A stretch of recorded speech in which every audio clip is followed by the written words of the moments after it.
ஹரே கிருஷ்ணா.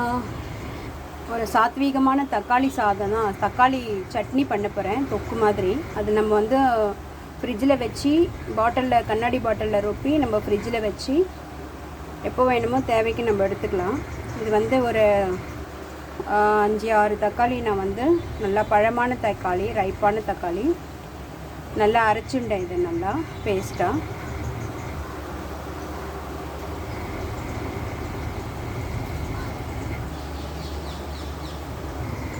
இப்போ வந்து கொத்தமல்லியை பொடியை நறுக்கிண்டோம், கருவேப்பிலை இருக்குது, இங்கே பச்சை மிளகாய் ஒரு 3 எடுத்துட்டோம், ஒரு துண்டு இஞ்சி எடுத்துட்டோம். சரிங்களா? இப்போ நம்ம பேன் வச்சுருக்கோம்.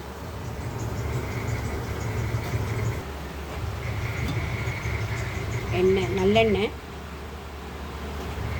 இதில் கொஞ்சம் நிறையவே ஊற்றினா நல்லா, நல்லெண்ணெய் உடம்புக்கு நல்லது தான். அதுவும் இது வந்து செக்கெண்ணெய், ஒன்றும் ப்ராப்ளம் இல்லை.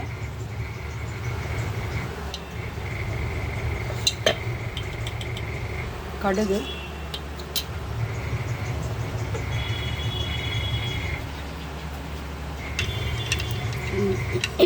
கடுகு நல்லா வெடிக்கிறது.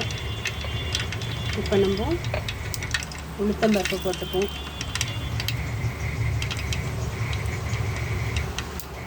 அடுத்து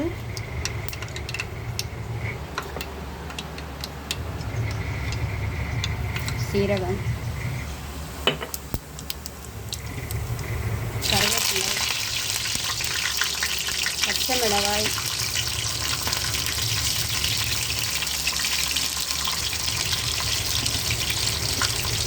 இஞ்சி,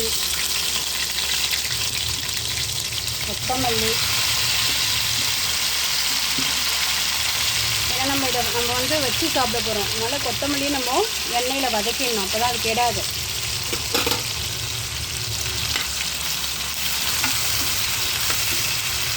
நல்லா வதக்கிண்டு அதுக்கப்புறம்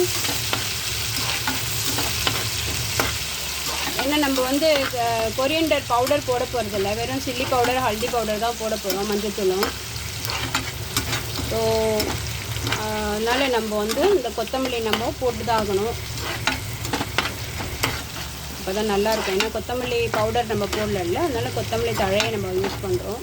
ஸோ அதை நல்லா வதக்கிக்கணும் எண்ணெயில், அப்போ தான் பச்சை வாசனை போக, இஞ்சி, திருவன இஞ்சியும் கொத்தமல்லி, பச்சை மிளகாய் எல்லாம் பச்சை வாசனை போக நல்லா வதக்கிட்டு அதுக்கப்புறம் நம்ம தக்காளியை போடணும்.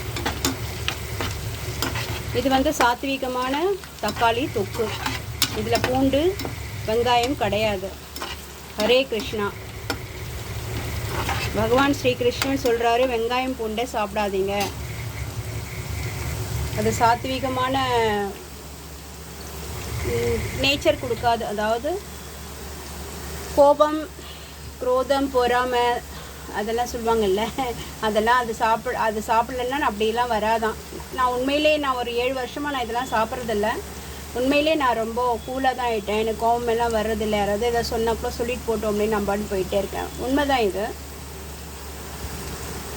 இப்போ நம்ம இதில் இந்த ஸ்டேஜில் தக்காளியை விடுவோம்.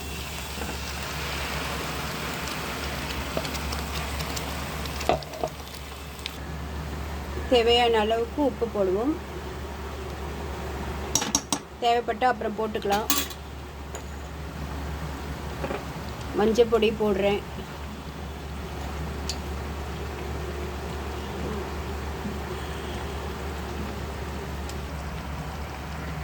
மிளகாத்தூள் போடுறேன். இது வந்து நாட்டு தக்காளி, கொஞ்சம் புளிப்பு அதிகமாக இருக்கும். பெங்களூர் தக்காளி கொஞ்சம் புளிப்பு கம்மியாக இருக்கும். ஸோ நாட்டு தக்காளியில் நம்ம புளிப்பு அதிகமாக இருக்கிறதுனால அதை வந்து அட்ஜஸ்ட் பண்ணுறதுக்கு நம்ம 2 ஸ்பூன் போடுறோம். இது வந்து வீட்டில் அரைச்ச மிளகாத்தூள்.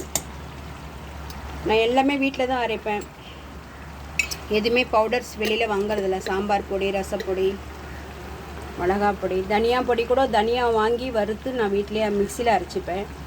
இதெல்லாம் மெஷினில் கொடுத்து அரைச்சிக்கிறது, இந்த மிளகா பொடியெலாம். சரியா? இப்போ இது அப்படியே நல்லா சூப்பராக சின்ன கேஸில் தான் வச்சுருக்கேன், லோ ஃப்ளேமில் தான் இருக்குது. ஏன்னா தக்காளியை போட்டால் தெறிக்கும் ரொம்ப ஹை ஃப்ளேமில் இருந்தால்.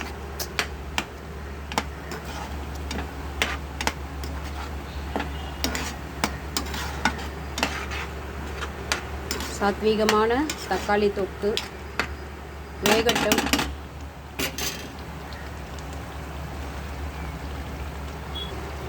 எண்ணெய் பிரிஞ்சு நல்லா சுண்டி வரும்போது நம்ம கேஸ் ஆஃப் பண்ணணும். இப்போ இது ஒரு 10 நிமிஷம் ஆகும்.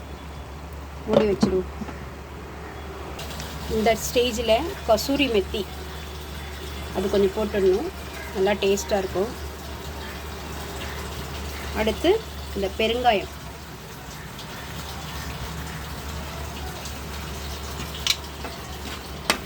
போட்டு நல்லா மிக்ஸ் பண்ணிடணும். சூப்பராக ஒரு சாத்வீகமான பூண்டு வெங்காயம் இல்லாத தக்காளி தொக்கு. இது இன்னும் கொஞ்சம் நல்லா சுருண்டு வரணும். வெயிட் பண்ணு. பாருங்கள், சூப்பராக இருக்கா? அழகான ஒரு சாத்வீகமான பூண்டு வெங்காயம் இல்லாத ஒரு தக்காளி தொக்கு. இதை சுட சுட சாதத்துக்கு, இட்லி, தோசை, சப்பாத்தி, உப்புமாவில் கூட சைடில் வச்சுன்னு சாப்பிட்லாம். தேங்க்யூ. சப்ஸ்கிரைப் பண்ணுங்கள், மெசேஜ் பண்ணுங்கள், கமெண்ட்ஸ் எப்படி இருந்துச்சு அப்படின்ட்டு. தேங்க்யூ. ஹரே கிருஷ்ணா.